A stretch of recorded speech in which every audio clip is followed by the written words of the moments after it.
How we doing, folks? Welcome into Week 12 postgame, first week of the playoff season. A couple teams eliminated tonight. We start the night with 5 teams. We're down to 3. First, the 2 losses.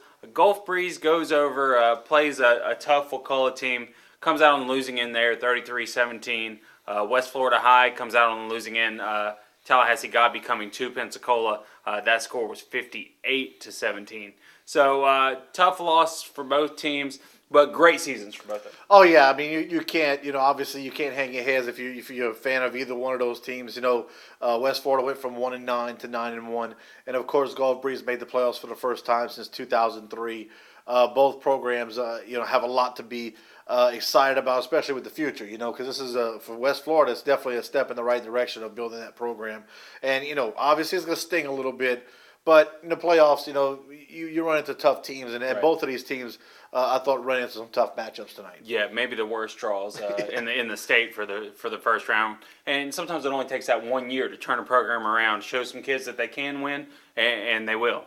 Yeah. The game you were at tonight, Brady, Northview. Not even a game. This was over. You sent me a text in the first quarter, and it was already over. Yeah. Final score 67-14. Yeah, 28-0 in the first quarter. And this is twice I've seen Northview, and they scored.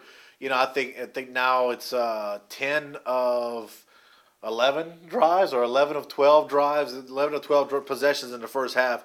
That offense was just on fire from the beginning.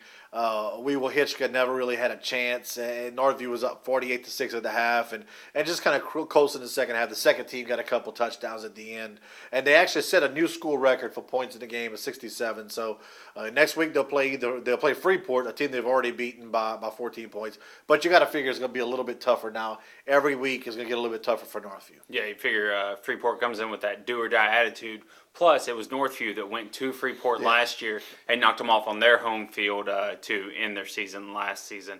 Andrew Farrows with that touchdown with no time left on the clock to break that record. So, impressive win for them.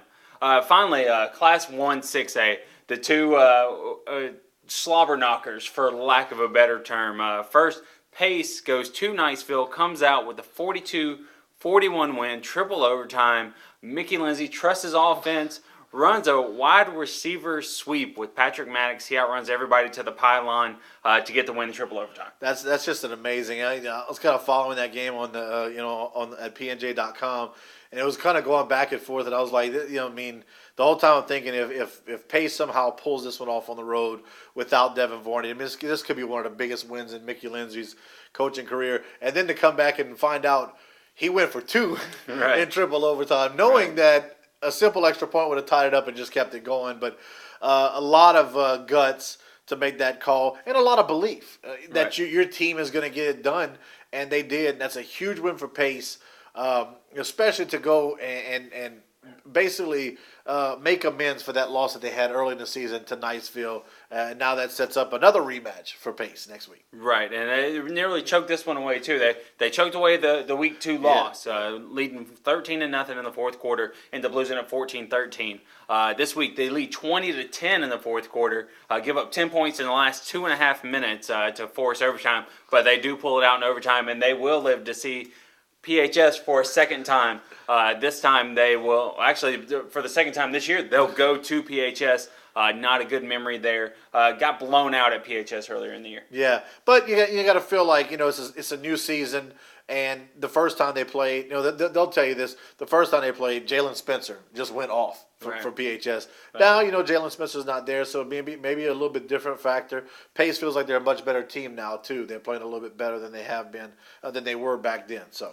Interesting game. Well, we'll see what happens next week. PHS getting there by knocking off Choctaw tonight, 27-22. PHS scores all their points in the first half. Huge rushing touchdown from Damaris Travis, 62 yards, and then he goes to the air, and he's not known as a passer. Yeah. He's been racking up some rushing yards, but he goes for a 40-yard pass, 13-yard pass, both to Shaquille Bush. And check out our other video, because I think he got robbed. I think so too. On a third touchdown pass late in the game, so check that out. But impressive performance by them. Defense gives up less than 100 yards of offense. to Choctaw. That's amazing. And, we kind of said that defense would have to be the key for Pensacola, for PHS. Two teams, PHS and Pace, both overcoming adversity. PHS with the loss of 3 super seniors over the course of the season. Pace not having Devin Varney for that game last week. It's going to be interesting next week.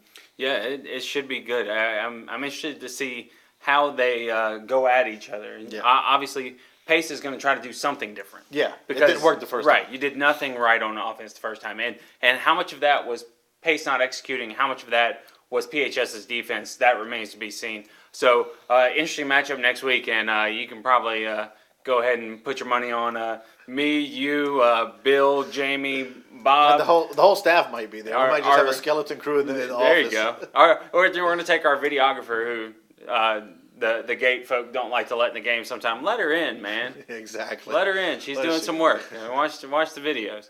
So anyway, we will catch up with you next week. We'll pick both games. List getting short. Brady taking the lead, picking against West Florida High. I don't like to pick against home teams. So we will see you next week. Predictions and preview on Friday morning, and then post game on Saturday. Until then, I am Jason Blakeney. This is Brady Amall, and we will see you next week.